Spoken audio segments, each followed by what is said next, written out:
What's up? What's up? What's up? We're here. We're live right here on HMG YouTube. سبحان فالق الإصباح.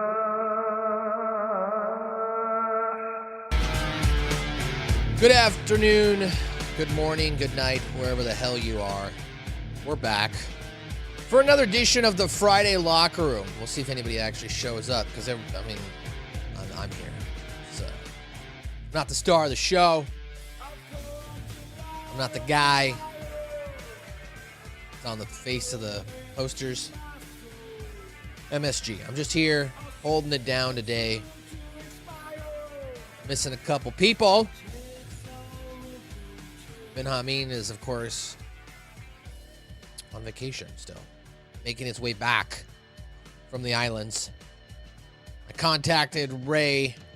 Ray was like, I need my beauty sleep. And Rick Vickery, while he did agree to record with me today, it does appear he is facing some internet issues right now. Apparently there's some thunderstorms, some power storms in his neck of the woods, which is leaving him without internet. There you go. So you got me, MSG here, for holding it down for a 1 hour Friday Locker Room solo show. I've sent the links out. If others want to join in, they can. If you're watching live, you want to jump in, drop your comment as well. But yeah, let's get into it here, guys. This is the Friday Locker Room. I had a whole list of agenda of things to talk about with Rick Vickery here, so we might as well get into some of these topics. This week, I think the big thing everyone's talking about right now, let me fix my mic here.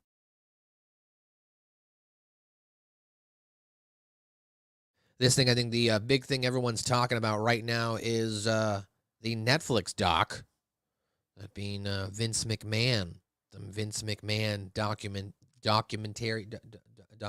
I mean, it's episodes.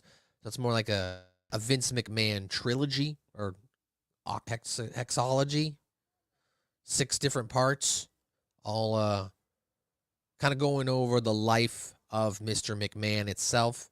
You know, I saw, what was it? I saw a review, or recently I saw a tweet or information out there from Bill Simmons that said this was not meant for the hardcores. What's up, Frank?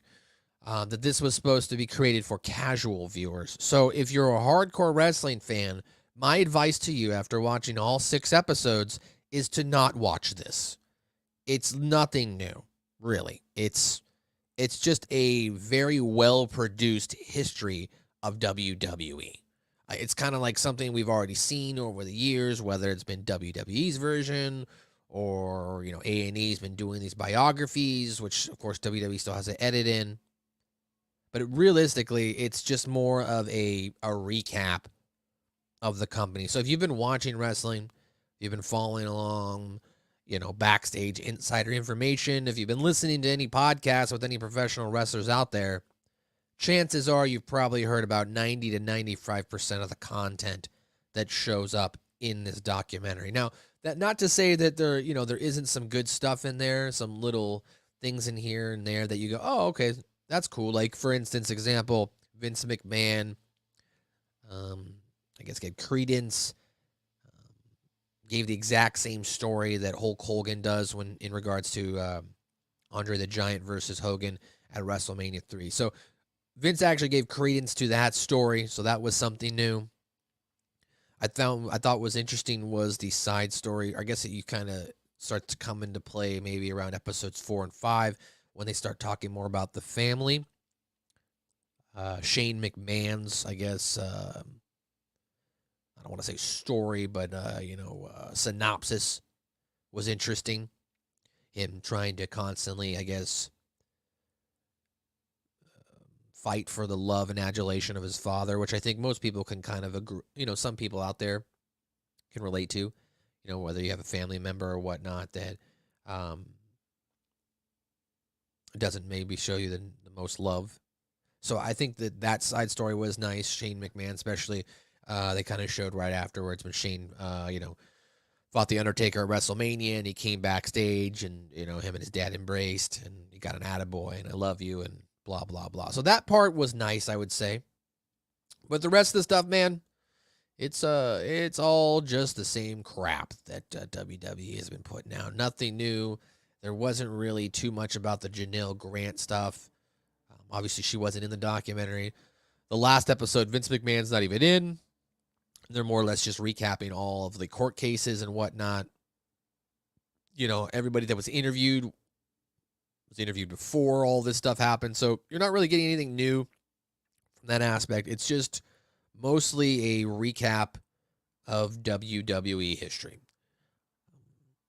And if you're a casual fan or someone maybe who hasn't watched wrestling in, 10, 15 years, maybe you fell off during the Ruthless Aggression era or the post-Ruthless Aggression era. Maybe you fell off wrestling. You might like this. This might be something to kind of rejar those memories. But if you're a staunch wrestling fan, tune in every week, you're going to look at this and be like, man, that was a waste of time. And that's how I feel coming out of it. I mean, could have watched something else. 6 episodes of basically the same information about WWE that we already know. The history about the company. There's nothing new. So I would say, go into it with low expectations. If you find yourself 2 or 3 episodes in and you're like, man, I feel like I already know all this information. You do. And you don't need to keep watching it. So I would definitely say, hey, move on.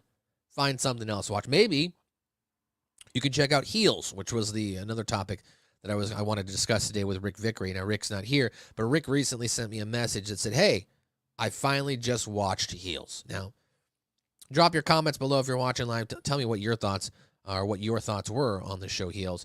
But personally, I liked the show.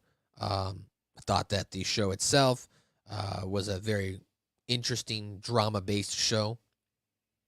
Oh, wait, we got a question here. You think Cody is being played by the former holder of the Great Pepper Necklace? I don't know.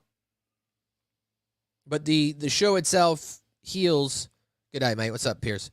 The show itself, Heels, I thought was a really interesting dramatization of indie pro wrestling. I watched all 2 or 3 seasons, however long this show's been on. Maybe it was 2 seasons. They're looking to get their 3rd, based on the success of what we see now from a professional wrestling perspective. Will it continue? That's a great question. Will Heels be able to garner enough attention on this platform? And will that allow them to, the actors, the production staff, whatnot, will that allow them to continue creating content?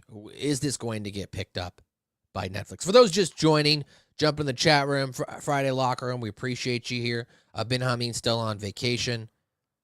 Rick Vickery apparently is powerless right now with the internet. Pierce, I did send you a link. So if you want to jump on, check your Facebook Messenger. Sent you the link if you want to jump in from down under. It's like 2 o'clock in the morning there, but you should probably go to fucking bed. But whatever, if you want to jump on and talk wrestling, you're more than welcome to. But getting back to the show Heels, I think it'll be interesting to see the success of Heels on Netflix. It does appear that Netflix is starting to push towards a wrestling-based block of content. Introducing WWE, this documentary. We've got Heels. I wouldn't be shocked if we started to see more wrestling-based content in general, as I got the 5-0 in the background driving by. So this was an interesting couple days for Netflix. If we look at it from a scope, or if we step back and look at Netflix as a whole, they've definitely introduced some professional wrestling to their block. I think Heels can get picked up for season 3. I think that it's going to probably be watched by a good amount of people who didn't have Stars. And Stars, of course, usually prioritizes their own on-demand services. So you're not really getting the opportunity to see it get syndicated elsewhere, different platforms like shows that usually come out, right? they'll start off on one network and eventually they'll make their way to a streaming network, usually produced by the parent company. But Stars itself is more of been an on-demand base for movies for the last 15, 20 years, and with so many different streaming services that eventually are going to get that movie these days, right, through contracts and whatnot. There really isn't a reason to, subscribe to Stars. I think back in the day, people probably subscribed to Stars because they had a good contract with Disney. A lot of the Disney movies would end up on Stars, and all of the other Encore movie channels, I believe, if that's still out there. I haven't had cable in over a decade now. But with that, now that you don't have to, wait, or I guess now that you don't have to like pay for a streaming service up front to get the movie right away, you can wait for it to come to your favorite streaming service. Ladies and gentlemen, coming to us all the way from down under. I didn't even know Australia existed. Making his way onto the Friday locker room before Big Ray Hernandez. Haha, Big Ray's still never been on the Friday locker room. But the truth, Pierce Austin is here. G'day, mate. How you doing? How you doing down there, yeah? Yeah, not bad, mate. How about you, eh? I'm doing great, Craig. Yeah, just loving up the morning, yeah, talking some professional wrestling. Oh, that pro wrestling fucking garb, eh? Yeah, let's get into it. Yeah. All right, well, Pierce, I'm glad you're here, so I have someone to talk to and bounce stuff off. Did you get a chance to watch any of the documentary from Netflix, Vince McMahon? Dude, I just watched the last episode just then. You did? Okay, so I'd like to get your opinion. You might have heard mine. My opinion was it's a waste of time if you're a wrestling fan. Everything that was on there we already know, but it was well produced. I liked the Shane McMahon dynamic because I was like, you know what? I think we can all relate to that, having a family member maybe you're trying to get adulation and approval from. But other than that, I really didn't get too much out of this documentary. What did you think? I agree. I watched it and I thought he's given you what basically the WWE's greatest hits to a certain extent. Like, it wasn't like in depth about Vince McMahon. It was just like a recap of WWE Attitude Era, ruthless aggression. You know what I mean? Like, it was just very similar to a very, very heavily produced WWE product. With, I think it was made by Vice, was it, or Netflix directly made it? Yeah. No, I agree with you, and that's a good point. It was more of a history of WWE versus a history of Vince McMahon. And Vince McMahon tells you throughout the documentary, I don't like to talk about myself. I don't really want to talk about myself. And I don't really want to tell you about myself. And he tells you that like the first episode. So I'm thinking, okay, well, why the fuck am I going to keep watching this? I mean, I thought the whole point was the history of Vince McMahon. As soon as I heard that bit, I'm just sitting here going, he's just worked these fucking people like you wouldn't fucking believe. Like, you know what I mean? Like, this is going to be the biggest work ever. But I felt like it was hilarious that they had this in the first episode. It had the caption that came up saying this was recorded prior to the allegations that came out regarding Janelle Grant. And then it was like Vince McMahon goes, oh, I wish I could tell you some of these stories. But goddamn, and I'm just sitting there going, "Oh, that is not the fucking caption. Didn't fucking teed up well at all." There was, I will say, I mean, Vince McMahon put out a press release a day before saying that he saw the first edit and it doesn't portray him in a positive light. I thought probably about 90% it portrayed Vince McMahon how Vince McMahon has already portrayed himself to be over the last 20, 30 years. There was some questionable things where like there was at one point he was just talking to the cameraman. He's telling the cameraman that my brain works on two sides, where one side of my brain wants to go one way and the other side of my brain wants to go the other way. So I think he was kind of describing him having maybe some form of, ADD or bipolar or whatever it is, without ever getting himself medically diagnosed. And going, you just do it and you live with it and you go about your day. But then the cameraman asks him, okay, well, what's the other side of your brain thinking now? And he just like straightly goes, sex. And I was just like, oh, okay, like we're getting an inside purview into how weird this man may actually be. But I feel like if you're around like professional wrestling, there's a lot of people that are very socially awkward. and Vince comes across in certain aspects like that sort of thing, where it's like single shot camera on him as being very, you know what I mean? Like someone who's lived his whole life in front of a camera, he just seems very awkward in certain aspects. Did that make sense? Like throughout that documentary, I felt like he came across very awkward in certain parts. I would agree with that. What's interesting to me, and I guess I didn't really notice it until this Netflix doc, maybe I haven't been paying attention, but did Vince McMahon get plastic surgery? Is that just me? Because he totally, if you look at his pictures when they're showing him aging, like even you looking at the Battle of the Billionaires, and then you look at his older, look at him now, like I don't know, maybe that's just that's just how he's naturally aging, but his face has gotten a little bit more puffier. You know what I mean? His lips have gotten a little bit fuller. I don't know. I'm thinking there might be some plastic surgery involved in here, and I'm not saying that's a bad thing. I'm just saying it's definitely, to me, it seemed a little bit noticeable that Vince's face looks a little bit different when it's close up like that. But maybe I haven't been paying attention. I mean, did you see that, or am I out of pocket here? No, I definitely think there's something going on there. But also, like, you look at Vince McMahon, like, how old is he? Like, he's 77, 78 or something like that. 77, 78. Like, dude, that guy is fucking jacked to the fucking, like, dude, my dad is like 70, what, 4? And like, dude, he ain't fucking no, you know what I mean? Like, there is no way. Like, Vince is doing some serious shit, and he's had some serious shit. But my favorite Vince McMahon look was when he was trying to like morph into Walt Disney during like the TKO launch with the fucking, dirty spy stash. Yes, that's another point, obviously, because this was filmed before the Dirty Spy stash, so he does not have that in this video. It's just him. This, of course, was all like from 2001. The only latest interview that was added was Bruce Pritchard in January of 2024, and this was after Vince McMahon came back, and people were asking, like him and Cody, did you think it was a shocker that Vince McMahon was going to come back? And their response was, I think it was a shocker if you believed he wasn't going to come back, right? So, like, that was really the last, I guess, update from an interview we got. Every other interview was shot in 2021, 2022. Maybe there might have been one or two later on in 2023. But mostly, it was all done before the allegations came out and before Vince McMahon stepped down. So, wrap this up, this conversation.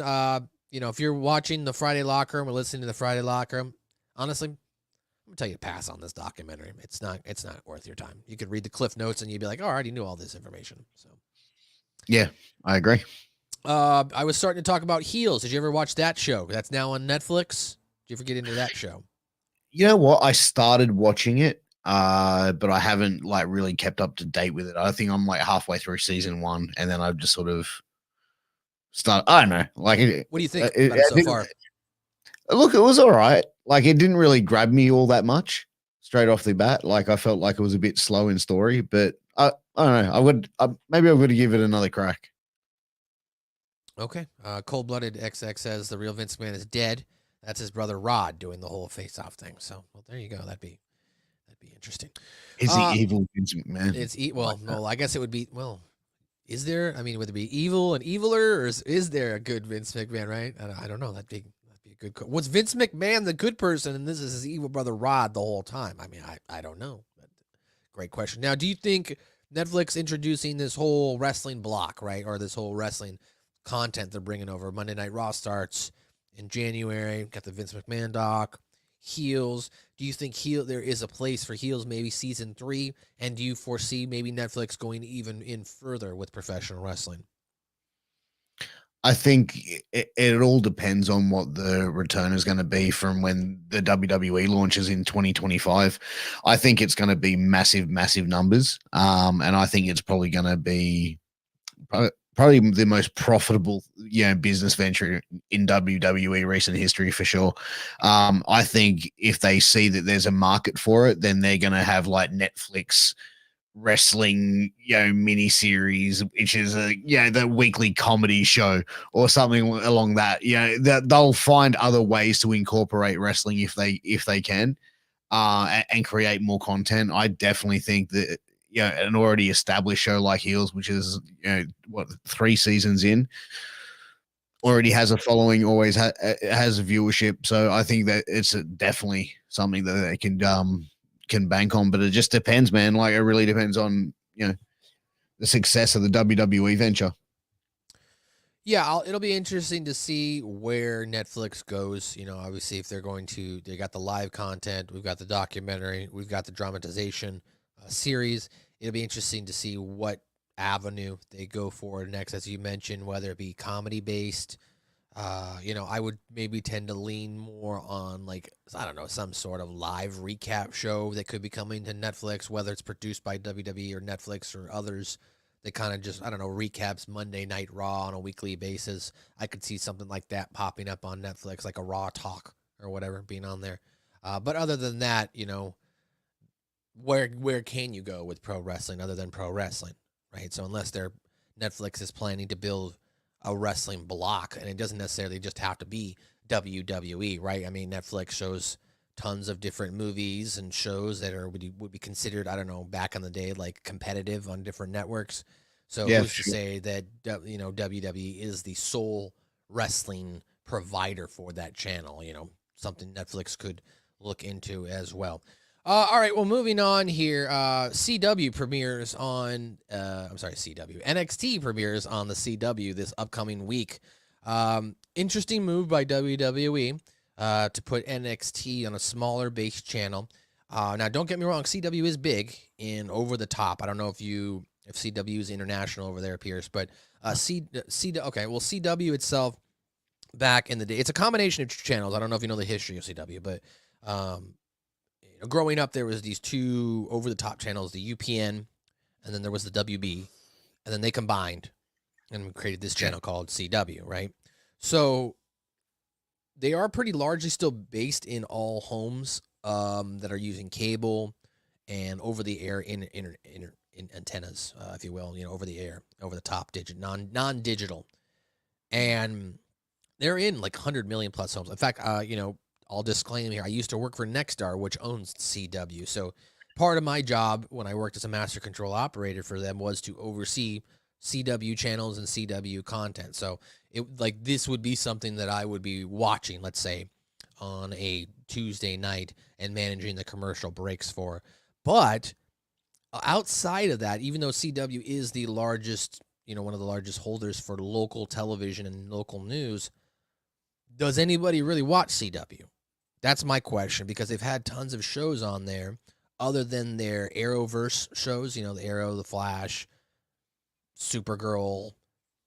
I think Batgirl that might have been on there or something like that too, or maybe that was HBO. I don't know. But we had all these superhero shows. Most of these superhero shows are gone. What are your thoughts on NXT jumping over to CW, which is maybe not going to give them the biggest audience, but will at least give NXT a new home and freshen things up? What are your thoughts on the move?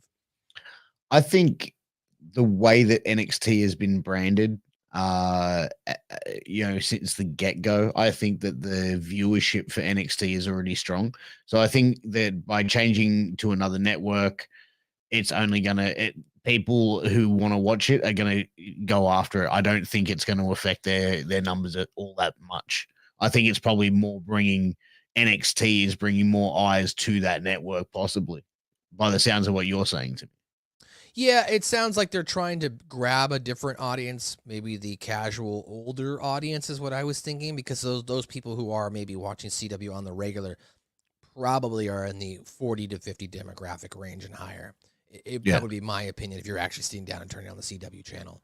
Not to say they don't have the app. Now, that's another thing, though, too, as well.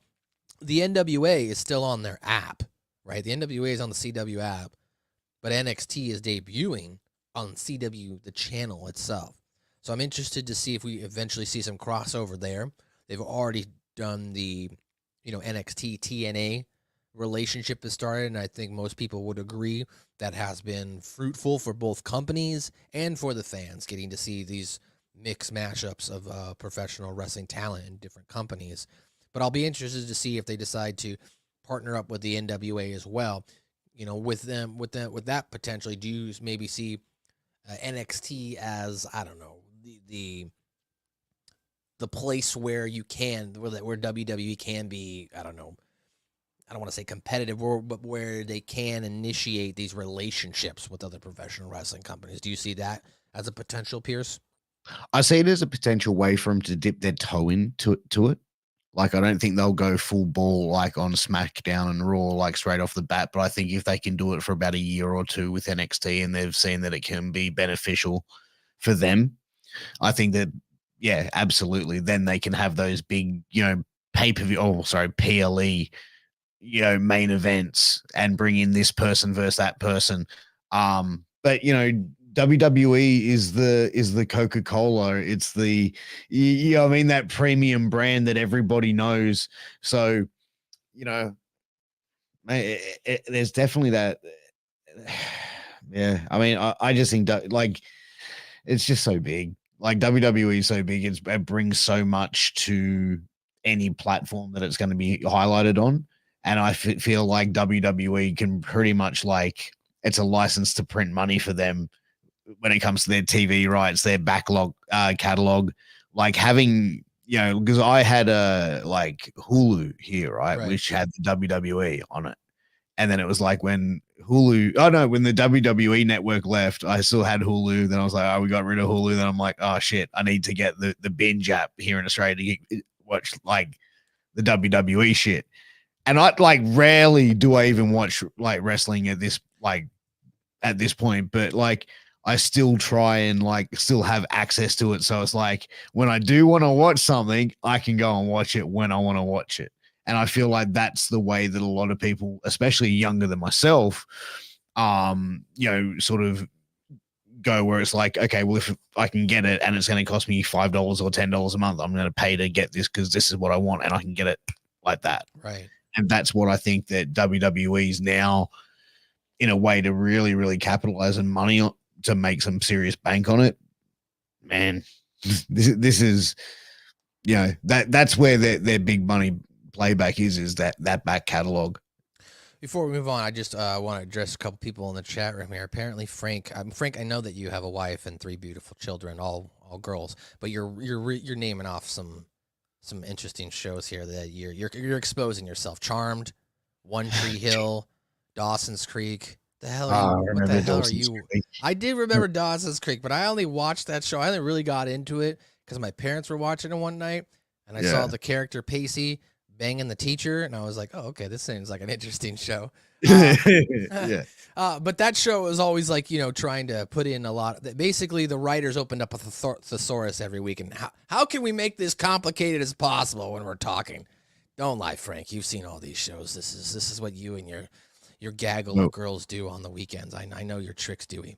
You mentioned obviously you look to find professional wrestling. That sparked a question I have. Do you still watch AEW? No, I've never watched it. Never watched it. No, wow. I've attempted to at certain points, right? And like anytime that I do, I've sat there and I've watched it, and I probably lasted about a couple of minutes, and I just go, no. I'd rather sit here and just watch a blank screen and watch nothing than watch AEW personally. Follow-up question. Do you, because I'm interested, I haven't got a chance to, I've never asked this to Jimmy T yet, so I'd like to ask you, do you pay for ESPN Australia out there, like as part of the package, or is it something you have to reach out and pay for individually as a channel? How does that work when it comes to content? I don't know. I think I've got an ESPN app on my Apple TV. I've just never really gone into it. Like I've had all like the different like wrestling apps and then the UFC apps and stuff like that. And now it's just like, I don't know. I've got 3 kids, man. So it's very hard for me to sit there and find time to sit in front of a TV without having a kid hanging off me or trying to like, grab my attention. But it's, yeah, man. I think you were telling me about ESPN like 2 or something here in Australia, where it was like that, because like to get the NFL, like there's no way you can get it here in Australia, like unless you have pay television. Yeah, so like for instance, disclaimer here, obviously I'm an employee of ESPN. A lot of times what I get to do channel wise, and this happened yesterday. I run ESPN Australia, ESPN1 Australia, which is Pac Rim, Pacific Rim, and New Zealand. And then I Yeah. run ESPN2 Pac Rim, Australia and New Zealand. But yeah, the channel itself, you have to, as far as what you get on it, obviously I'm here in the United States, so getting to run that channel, I enjoy running it because you kind of get the best of everything. They include baseball, they include basketball. The NBL is starting up now, so that's going to be a big thing on the channel, right? The National Basketball League in Australia. But from a wrestling perspective, yes, AEW, Dynamite, Collision, that's all shown on ESPN2 Australia. The NFL games, there's usually like 3 games on Monday for you guys, right? Because everything's Sunday here in the United States. Usually you guys get like a triple header of the 3 big games or whatnot. So I was just curious, like if that's something that's included in a package, or if you guys have to go out and pay for it separately, or is it like, what's if you did pay for, let's say, a Hulu Disney Plus bundle, is that included in that? What does that look like? But you don't even watch it, so we don't need to necessarily. Well, now I want to find out. But since you run it for the Australian League, man, hook a brother up with some with a trial run. You think I have any control over that? No way. Okay, I'm the last guy on the totem pole. I'm the guy that, don't get me wrong, we're paid very well because not a lot of people want to do our jobs. But I love my job. I get paid to watch TV all day, and I watch sports all day. So it's like, it's awesome. Hey, what's up, Scott? Thanks for dropping in here. But yeah, okay. Well, that's good to know. That you don't watch AEW, but if you ever are watching ESPN Australia, there's a chance your boys running it. Jimmy T hit me up once, right? And it was said, like, he's like, hey, can you do this AEW review show with me? I'm like, yeah, no worries. And he's like, oh, can we do it at 11 p.m.? And I'm going, man, I got to be up early. And he's like, oh, man, please, we'll do it quick, please. And I'm like, all right, cool, man, no worries. So I got all my kids to bed. My wife went to bed. I sat down. I watched this AEW show, which went for like 2 hours. And it was like fucking, honestly, it was ball wrenching. And then I'm sitting there, and at about 11 o'clock, like 11:15, I message him saying, hey, brother, like, I'm good to go. Nothing. Yeah. Didn't hear from him till the next day. And he's like, oh, man. So, and I was just like, you motherfucker, you made me watch that shit. He does that. I was like, you dirty dog. I had to watch that fucking dog shit. He does that. He'll send out a message and ask you a question, and then you respond, and then 24 hours later, oh, my bad, bruv. I fell asleep. I had to put the kids to bed, so I fell asleep, blah, blah, blah. And I'm just like, well, then why did you ask me? I got up, I'm ready to go, I made the time, and you weren't available. I appreciate you, Pierce, because what, it's like 2:30 in the morning there right now? Something like that? It's 12:30 a.m. Saturday morning. 12:30 a.m. Saturday morning. 12:30. It's after 12:30 there. Well, it's 10:33 a.m. here on the East Coast. So yeah, you're quite a bit of time ahead, 12 hours. Or 14, I'm sorry. So, all right, well, there's some of your WWE news, some of the other topics I had here on the agenda. Now, are you a big sports fan? Absolutely. All right. Have you been following along this week at all as far as the Oakland A's, their final game in the city of Oakland? I heard about that, but tell me more. Okay, so obviously, might not resonate as much as with you, but, I grew up in California myself. So, the Oakland A's, San Francisco Giants, the Dodgers, the big 3 teams, or I guess those would be the big 3 teams in California. And the Oakland A's have a storied history, right? They've been around for 50 plus years. They've won 4 World Series titles. Great legends like my best friends, or one of my close friends' favorite player of all time, Ricky Henderson, has spent 14 seasons with the Oakland Athletics. Is regarded probably one of the top 10, top 20 baseball players when it comes to, steals, on bases, percentage, and whatnot. So they have this storied history. But over the last, 3 to 4 years, the franchise and the city of Oakland have been going back and forth on trying to build a brand new stadium. Unfortunately, whether it be through, laws from the city, funding, taxes, that never came to fruition. Now, that is, of course, due in part, I think, a lot to the team. The team has gone for the last 30 years of this, I guess, process where they don't want to spend money to try and make money. They try to assemble the cheapest roster possible, right? And that also came to light in the movie Moneyball. So it worked back then, but Mm. once everybody figured out about the Moneyball strategy, then you have competition that everybody else is doing it as well, takes away from your advantage. And when that advantage was taken away from them, then they just slipped back down into a franchise that didn't invest in its roster, didn't invest in the franchise, and the stadium just started to crumble, right? And I think that's where the final tipping point came last year, where they tried to finalize one more time to get a brand new stadium built.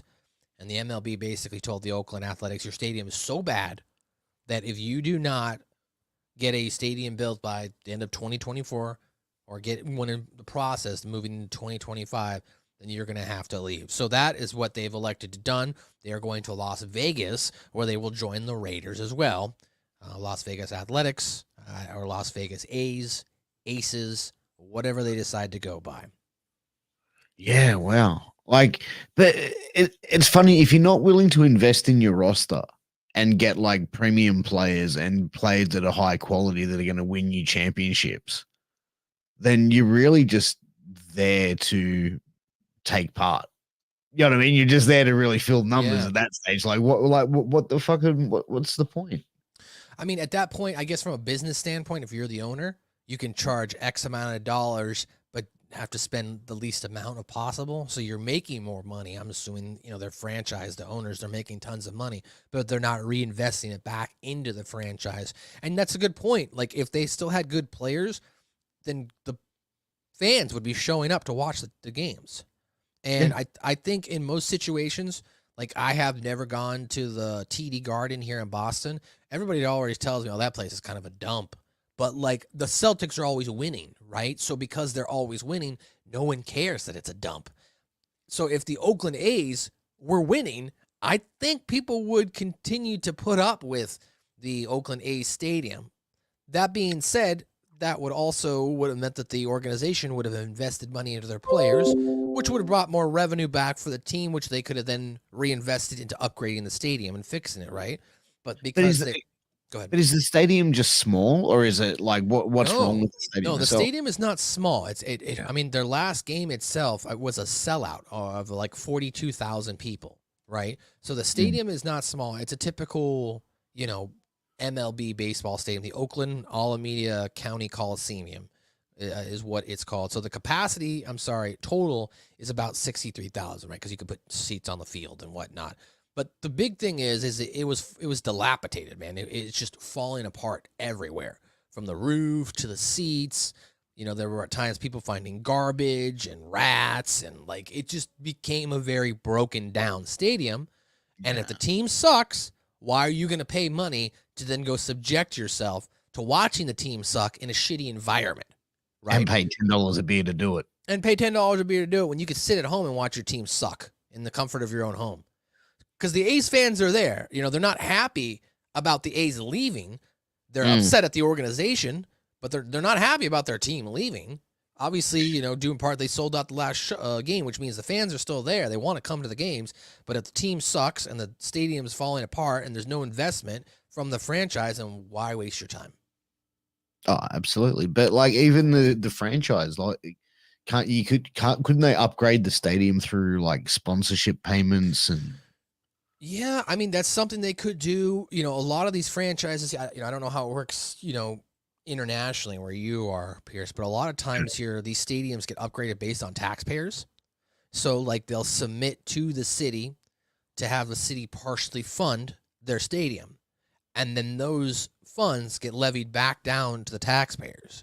So it's put to a vote, and if the taxpayers say, "Nah, dude, we don't want to pay any of that money," then either the franchise has to come up with the money itself, look for sponsors like you mentioned, or they've got to go somewhere else to where someone will pay for them, or the structure is already set up. I'll give you an example. The Arizona Coyotes have also recently left Arizona, and they moved to Utah. And I lived in Arizona, and for the better part of the last couple of years, they've been trying to get a new stadium in different areas of the Phoenix metropolitan area, Tempe, Phoenix, Scottsdale, they're kind of it's all on a grid. So basically in that structure, that side, I guess it would be the East Valley. east side of Phoenix. They've been trying to get a stadium, and they've proposed multiple bills to have the citizens fund it, and they were all rejected. Basically the residents were like, no, we're not helping pay for this. We don't want our taxes going toward another stadium, a hockey stadium of all things, which hockey is the lowest on the barometer of sports in that state. It's hot. It doesn't make sense. It doesn't make sense business wise putting in a hockey stadium if it's the lowest, performing sport there, because it's like you can justify it like putting in like a football stadium, right? If you've got that it's going to draw people to your, draw tourism and all that other stuff like to your area. But then again, if the locals are the ones having to pay for it, do they really want to fucking bring a bunch of tourism to their area, right? So. I mean, and especially considering that we're in a time right now from a financial perspective. Again, I can't speak to your side. I'm sure that you probably are experiencing inflation as well when it comes to cost of goods and whatnot, just like everyone else in the world. But you got ridiculous, yeah. Exactly. So like when you got your taxes going up, food's going up, gas is going up, rent's going up, all this other stuff's going on, and then this rich billionaire says, "Hey, man, can you go ahead and just give us a little bit more money? Can we just have some of your tax money so that way we can build this hockey stadium for a team that you're probably never going to come watch?" No, I'm not going to fucking do that. Why would I approve this? I don't even like the Coyotes. 100%. 100%.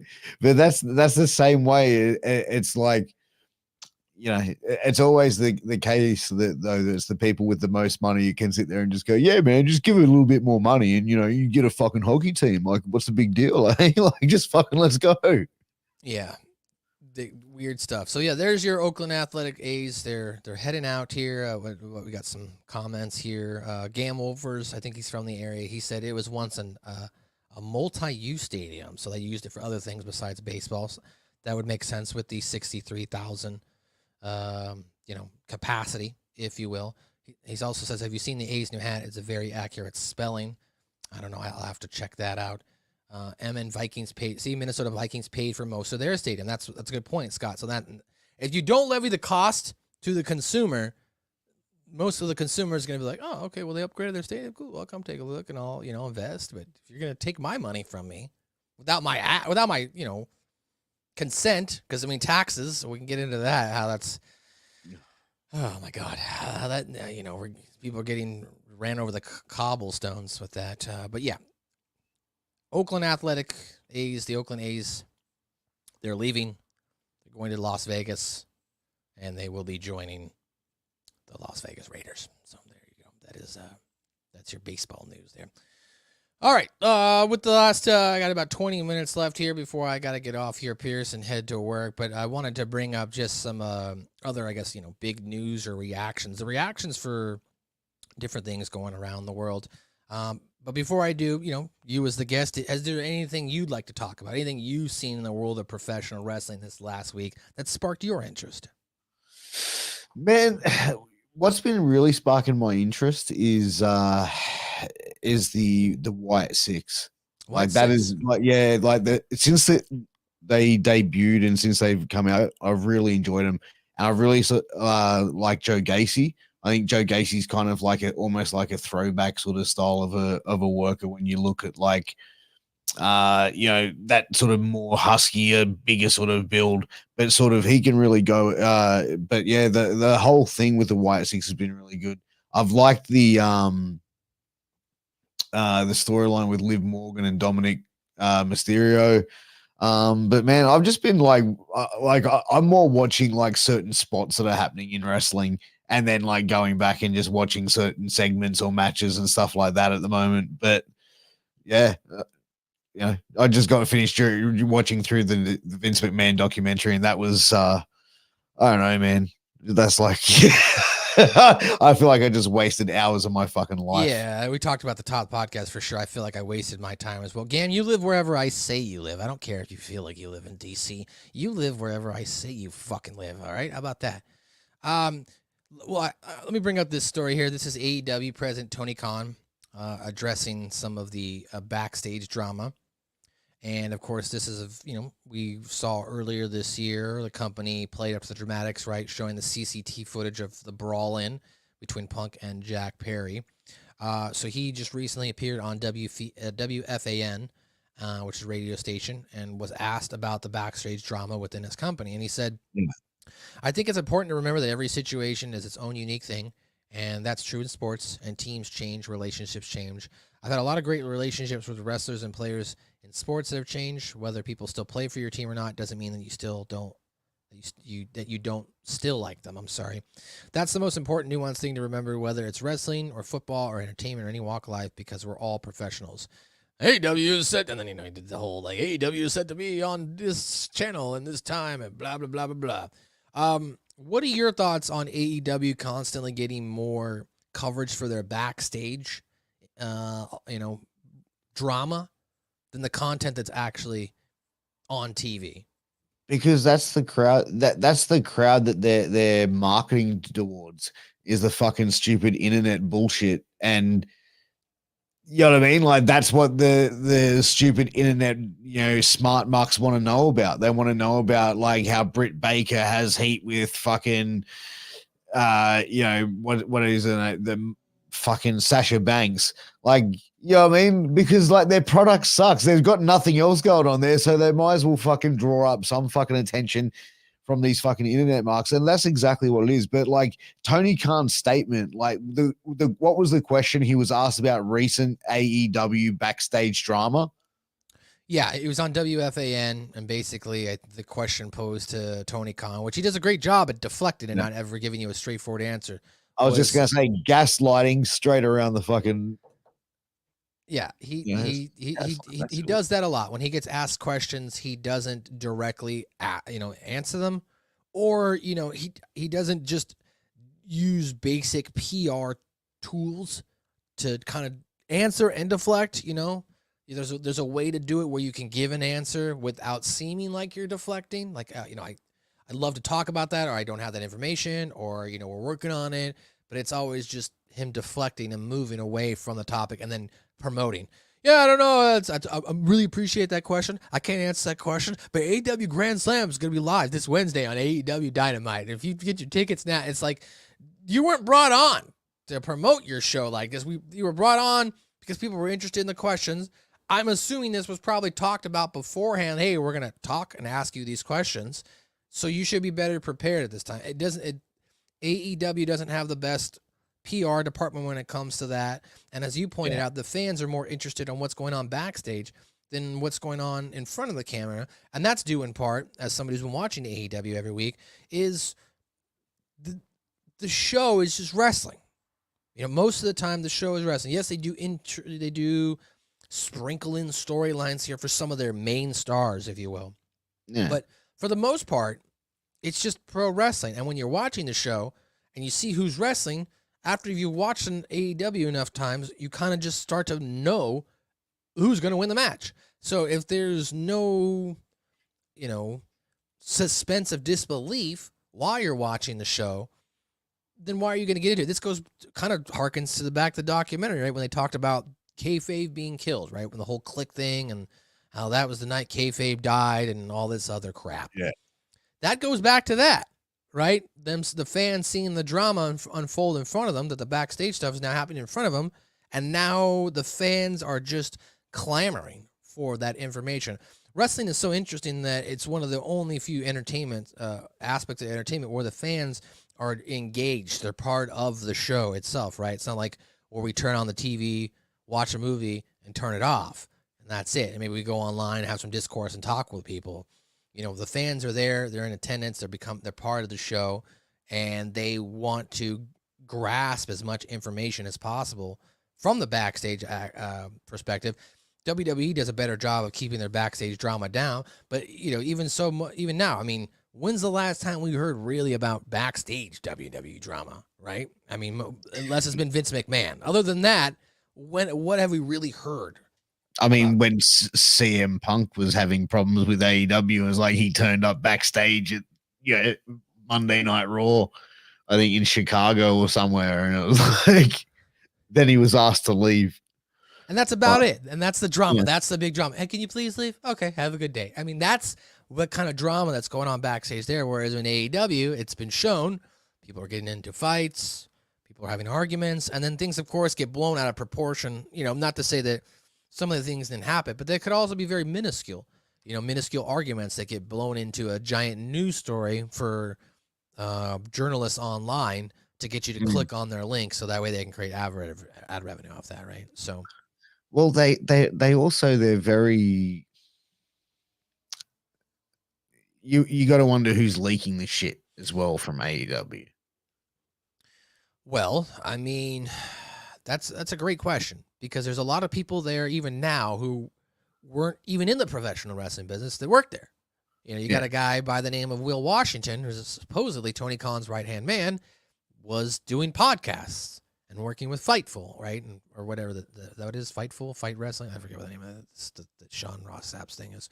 But, you know, he was working with Denise Salcedo and doing podcasts. So he went from, you know, doing what we're doing, Pierce, to working, you know, side by side with the billionaire and having, you know, his thoughts and ideas, I'm guessing, put into the product. I mean, that's what I would guess or assume. Hey, man, fuck. Well, he did it. You know what I mean? What can you say? He's living every wrestling Mark's dream. He's definitely living every wrestling Mark's dream. All right, well, to wrap up the show here, I want to ask you a question. There's, of course, right now we've got WWE Monday Night Raw shrink down to 2 hours. The rumor is the SmackDown's going to go to 3 hours, and Netflix might take it a 3-hour show as well. Are you happy with 3 hours of wrestling every week on a show, or do you like the 2-hour time slot? What's your thoughts? If you can make it entertaining that I don't want to turn it off, then go 3 hours. But it's like, for anything like that, if I'm going to sit down and watch a 3-hour sporting event, like, it's got to be entertaining. Like, if I'm going to sit down and watch a UFC card, it's got to be good. But, like, I think for wrestling, it's got to be, for me, two and a half. You know what I mean? Leave on a cliffhanger. You know what I mean? I don't think you need 3 hours, personally. I don't think you need 7 hours pay-per-views either. Like, I think that's fucking stupid. Yeah, no, I agree. To an extent, I think 2 hours is the perfect time in my opinion. I mean, that usually means only 90 minutes of total content, and the other 30 minutes is half-hour commercial breaks, right? But I feel like you can pack in a lot more in 2 hours and leave the viewer wanting more versus giving it to them every week and scrambling maybe in that third hour to try and have content there to keep the viewer enough engaged to stay on your show.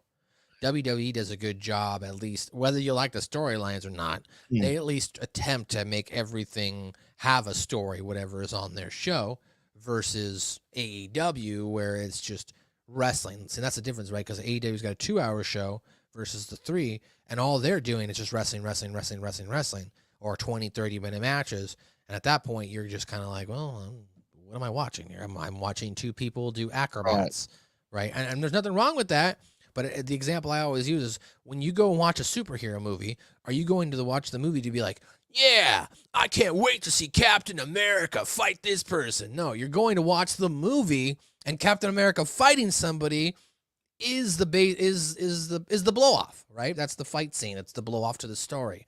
You know, when I was watching Arrow every week, I didn't tune in to watch Stephen Amell just to have fight scenes. I tuned in to watch the TV show, and that's what's lacking from certain wrestling shows is they're not writing a TV show. They're just putting wrestling on TV. So if it's going to be 3 hours, as you mentioned, I would agree. It's got to be entertaining enough. It's got to be formatted well enough to be engaging enough to the viewer to sit and watch it for all 3 hours.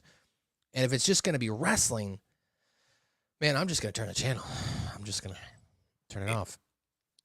My thing with AEW when I've ever tried to watch that shit is it's indie booking on a big stage, which I think you could actually turn that and go, okay, cool.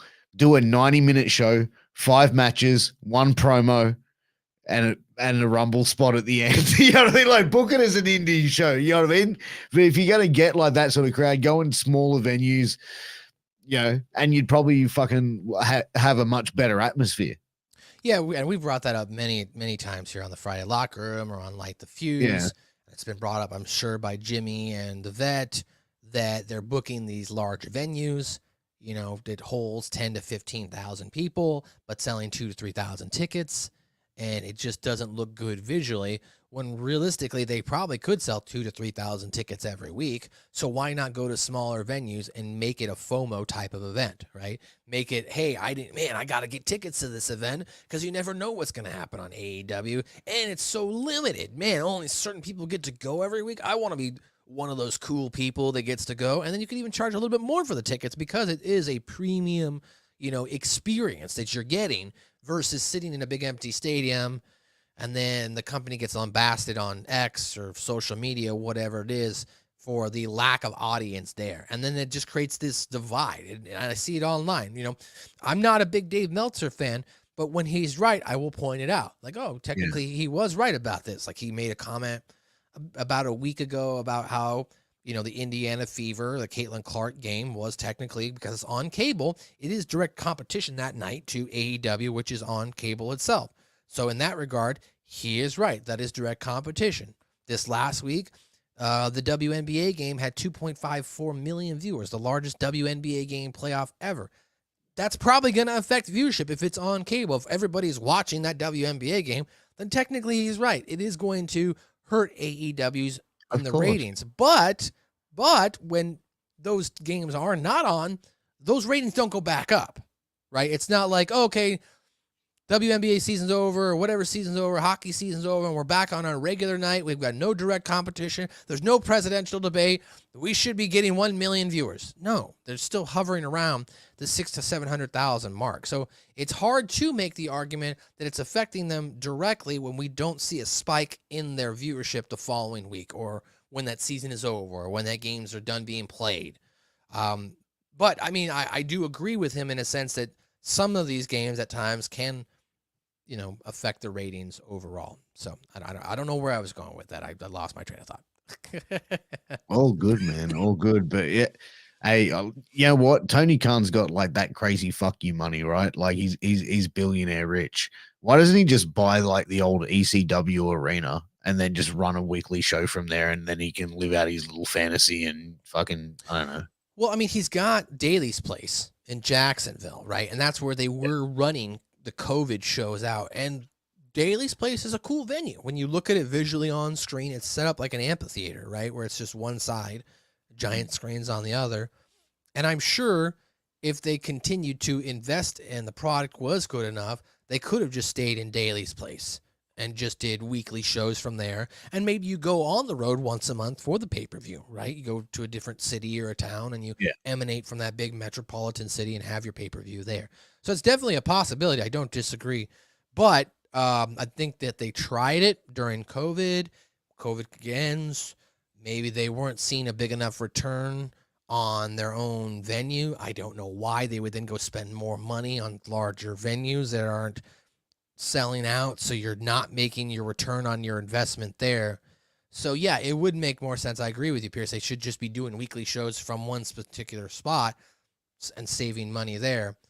But they want the visualization and the, I guess they want the cred. They want the attention. Oh, we're moving around. We're traveling. We're touring. We're the number 2 biggest company, and we're about to become the second biggest profitable company ever. And they keep, referencing WCW from over 20 plus years ago, like, because it was totally the same time when it regards to television and how things worked. But or as Vince Russo has pointed out this week on Castrating the Marks, back in the day, a wrestling t-shirt was $10. Now it's $40. So, of course, you're going to make more money when there's a 300% markup, on things. Yeah. Sorry. Ticket price. No, I was going to say ticket prices are 2 or 3 times higher now, nowadays. So, of course, the company is going to be more profitable and make more money. But that doesn't mean the product has improved enough to where the viewership has returned or it's sustained that viewership to where you're creating new fans, right? Because if it's just the same 800,000 people watching AEW, it's the same 2-3 million people watching WWE, that's only going to last for so long if you're not creating new fans. WWE does a better job, for sure, but they also have the machine and the history. Like you could tune into WWE to just be like, oh, I'm gonna watch wrestling, right? When you think about it, so you're not necessarily, and you kind of, they've set a precipice on how they run their shows, so you can kind of get an understanding on what to expect, right? It's safe, it's good for TV, family friendly, etc. Whereas AEW, they're week to week on what they're doing. Some weeks they're pretending to blow up their ring and they're using pizza cutters. You know, the next week they're having 30-minute, 60-minute matches, which people are tuning out. So, look, yeah, Frank says, have you seen the prices for WWE Saturday Night Main Event in New York City? I have not, Frank, but I'm guessing that it's probably $200 to $300 tickets just for nosebleed seats, and it probably goes up from there. So they're making more money, but this product's not necessarily translating to that. Go ahead, Pierce. No, I was just going to say it's the same thing, man. Like WWE, when they go out and they sell tickets, how much does it cost for like a ringside ticket for WWE? Thousands of dollars, bro. See, that's the thing. How does a typical family of, say, 4 people, right? 2 adults, 2 kids, how the fuck are they going to afford $4,000 to go and sit front row at WWE? They're not. When you look at the front row of WWE, look who it is. It's mostly made up of males. Maybe they brought along a female significant other or their partner, their male partner. But it's mostly just single guys who probably have a bunch of money to do whatever they want with, right? I mean, they grew up watching the product. Now they have the money, so I'm going to go spend the money so I can get the experience and be on TV. But you're right. From a family perspective, that family of 4 is sitting up in the bleachers because each ticket was $100 for the cheapest seats. So they spent $400 or $500, maybe a couple extra $100 on food and a couple T-shirts for the kids. You know, you're sitting at $600-700. That's your vacation for the year for some people. You know, bro, you're not wrong, man. That's fucking crazy. Like that's crazy. Sorry, I'm just adjusting. No, you're fine. Glasses, so I'm like trying to my headphones keep fucking them up. Well, that's fine. We're getting close to wrapping it up here anyway. Yeah. But outrageously expensive. Go ahead. Yeah, no, I was just gonna say because it's like even like Oasis, how they're making their comeback. It's like they're selling like out arenas, selling tickets for like $300 a ticket. It's like, holy fuck, they plan to make, you know what I mean, like $500 million per concert or some shit. It's like, what the fuck? I just watched a little YouTube video yesterday on the the financial struggles right now of the Las Vegas Sphere. Have you seen that online? What the Sphere looks like and whatnot? No, I haven't. I've been trying to spend less time online. Okay, so they opened it up in the last year. It's this giant sphere in Las Vegas. Visually on the outside, it's 16 by 16K. And there's graphics that are always on the outside, whether it be like a giant eye or a smiley face or they're promoting something, right? If you live in the city, that would suck because you got this giant sphere. If you look out your window, you're going to see a big whatever image. It's a giant advertisement billboard. But on the inside, it holds about 18,000 people. Now, U2 was there. They did a residency there. And for the 40, really? Yeah, they were there for 40 dates. They made $250 million inside that sphere because the ticket prices are just so outrageous. And the funny thing is I think the venue only got 10%. So they only made 10% off this concert as part of U2's contract for, being there at the Sphere. And then now they've got the Eagles getting ready to do they're getting to do a residency. So they're not capitalizing on the fact that they could be bringing a younger artist to get the younger demographic in. But then on the flip side, from what it looks like, it's also a visual nightmare to try and create all these graphics for this Sphere, and the production can be challenging and whatnot because it's like one of one, right? When you show up to do a production here, it's not been done before. So you have to try and figure it out. So there's no easy way to put on these shows. I mean, they just had the UFC that was from the Sphere. I don't know if you caught that UFC fight that emanated from the Sphere itself. And the visuals, I guess, were cool. I watched it on TV at work, and I was like, well, this is cool, but unless you're there, these visuals don't do anything for me, right? So they're losing money as well. So it's just another case of these venues spending all this money to try and get talent and content, but then they're not getting any return on it. So it's not just WWE. There's multiple facets to the industry right now Of that course. I think it's of course. just struggling. So, all right, well, ladies and gentlemen,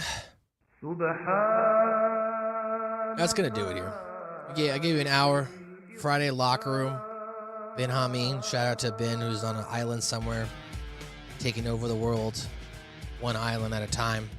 Shout out to Rick Vickery. Hopefully he's okay. Storm in Ohio knocked out his power. Couldn't be here. But Pierce Austin from Down Under at midnight his time, 1 o'clock in the morning. 1 o'clock in the morning his time now. Made the save. He stayed up for you guys, the fans of Hameen Media Group. He jumped on here. So that way myself, MSG, not alone. Pierce, put yourself over before we go. What's going on in your world these days? Man, I have been taking a little bit of a break from podcasting and being on wrestling shows. But I've got some big things coming up that is going to be coming up in the new year. And it's going to be some crazy things. And I'm going to shock a lot of people. Oh, wow. Okay. Well, there's a teaser there for you here. Well, ladies and gentlemen, of course, my name is MSG. You can check out my show, SMB. South Park Ruse, Suck My Balls, South Park Review, on all podcast outlets, right here on YouTube as well. Hit that like and subscribe button, not just here on Hameen Media Group. Please hit that like and subscribe button, but also hit it on my podcast page at South Park Pod. Each and every week, we break down South Park for you in linear fashion. Episode number 246, The Ginger Cow, just dropped. What happens when Eric Cartman paints the cow ginger, red, and now all the world's religions come together. Check it out this week on South Park Pod. You can go to linktr.w/South Park Pod for my landing pages. So before we go, I do have a question for you, Pierce. Have you ever had someone you love quiff in your face? Oh, many times. Many times. All right. Oh, Well, many times. how about All right, do you mind if I touch your balls, sir? any of that going on? No? Okay. Go for it, buddy. You wanna Oh, go whoa, now? whoa, whoa, whoa. Okay, well, Whoa, whoa, we're good. We get off here before we get banned. Ladies and gentlemen, that's going to do it for this edition of the Friday Locker Room. Don't forget to check out channelattitude.com. Sign up, Hameen Media Group. And all the latest and greatest content. The Monday Locker Room, the Wednesday Locker Room, the Friday Locker Room, the Impact Attack, the Next Level Review, the Pro Wrestling Reflection Podcast, Jimmy T and the Vet holding it down now with HMG Unwreckaged, Wrecked, whatever we're calling the show now, Uncaged, where they review AEW in full. They review all the shows, Dynamite, Collision, Rampage, while Rampage is still on the air. So if you want your weekly AEW recap, check it out. Monday, Australia time, Sunday, domestic United States time, whenever they go live. Of course, check out channelattitude.com while you're there. Sign up for RussoBrand.com. You sign up for Castrate, you'll get castrated the marks. The Raw and SmackDown review with Ben and Stevie. The Stevie Ray Show. Lions, Tigers, Bears, Head, and more. Just check it out. channelattitude.com. That's all I got for you guys this week. I hope we were able to fill the void, even though Ben Hameen was not here. We hope you enjoyed, and we'll check you out again down the line. Now go home and get your fucking shine box. I'm serious. I'm not going to sit back and take this fucking shit. Come on out, you rapist! If you're not Caucasian, then leave. Mark Henry.